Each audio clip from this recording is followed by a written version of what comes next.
जल्दी चलो, देखो कितना अंधेरा हो गया है। लो बारिश भी होने लगी है। जल्दी जल्दी चलो, जल्दी गाड़ी में बैठो। इधर देखो टायर तो पंचर है, यहाँ से तो पंचर भी नहीं लगना। अब क्या करें?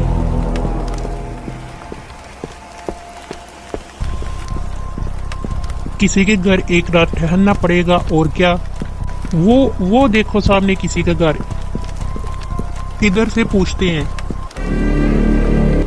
ये इधर इसका गेट लग रहा है, आओ इस तरफ।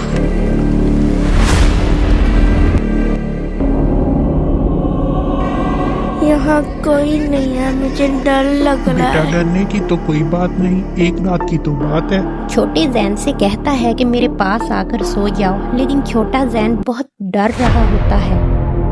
वो वहां से उठकर अपने बाबा के पास जाकर सो जाता है। अब फरहान कमरे में अकेला होता है।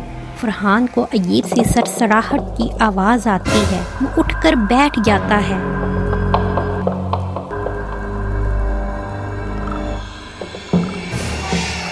वो हैरान था कि कैसी आवाज़ें हैं जबकि घर में तो कोई भी नहीं है।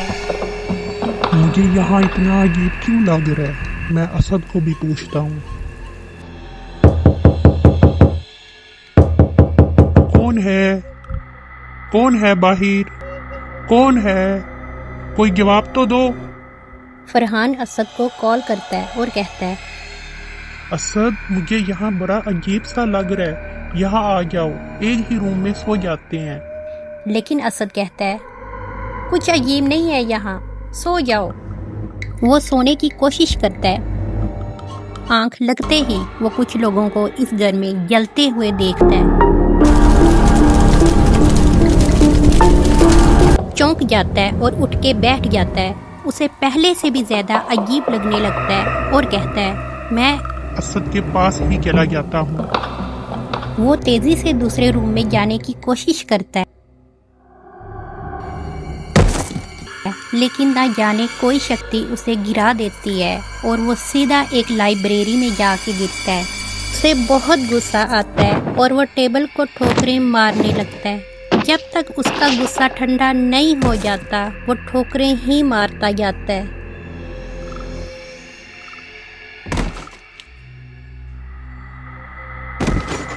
अबाउट द हाउस, कुछ इस घर के बारे में। ये कैसी किताब है? वो किताब को नीचे से पकड़ता है।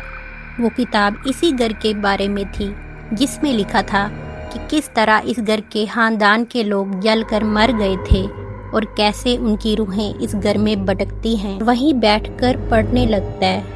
जैन डर के मारे असद के ऊपर लेट जाता है, लेकिन अभी तक नहीं सोया। असद को झटके लगने लगते हैं और सीधा बेड पर गिरता है।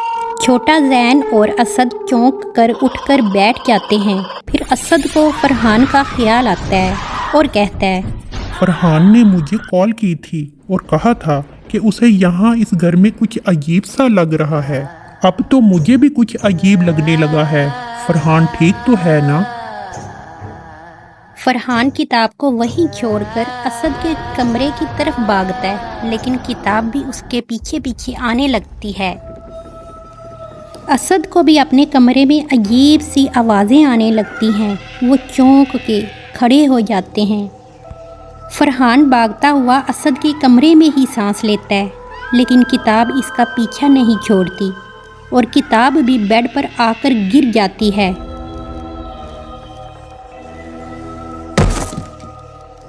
वो तीनों वहाँ से भागना शुरू कर देते हैं। भागते हुए उन्हें एक कमरे में बेड के ऊपर पड़ी हुई एक कटी लाश नजर आती है। वो भागते हुए थक कर खड़े हो जाते हैं तो उनकी आंखें खुली की खुली रह जाती हैं, क्योंकि वो अपने सामने एक बहुत बड़ी भयानक चीज़ देखते हैं। वो और तेज़ी से भागते हुए आखिरकार घर से निकल जाते हैं। किताब तो थी कि उनका पीछा ही नहीं छोड़ रही थी।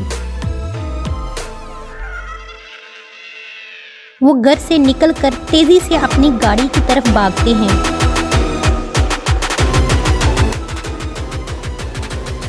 जैसे ही वो गाड़ी के पास पहुंचते हैं, फरहान गिर जाता है और गाड़ी के ऊपर बहुत सारी छिपकलियां आ जाती हैं। और असद कहता है, ये हमारे साथ क्या हो रहा है?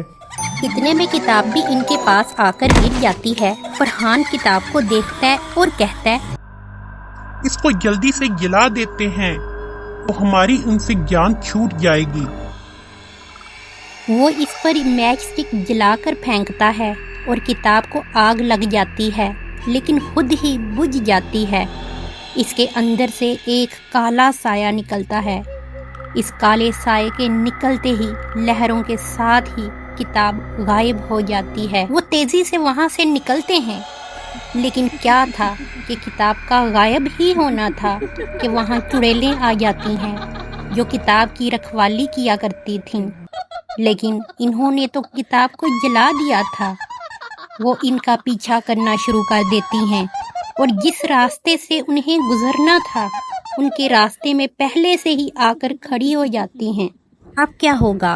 किताब से क्या जान छूटी कि चुड़ैलें ही पीछे पड़ गईं। अब कैसे ये इनसे जान छुड़ाएंगे और कैसे इनको मारेंगे?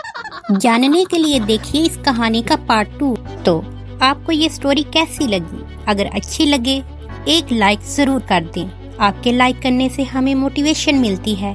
और कमेंट करके बताइए कि पार्ट 2 में आप क्या देखना चाहते हैं। जो आप कहेंगे मैं वैसी ही स्टोरी बना दूंगी।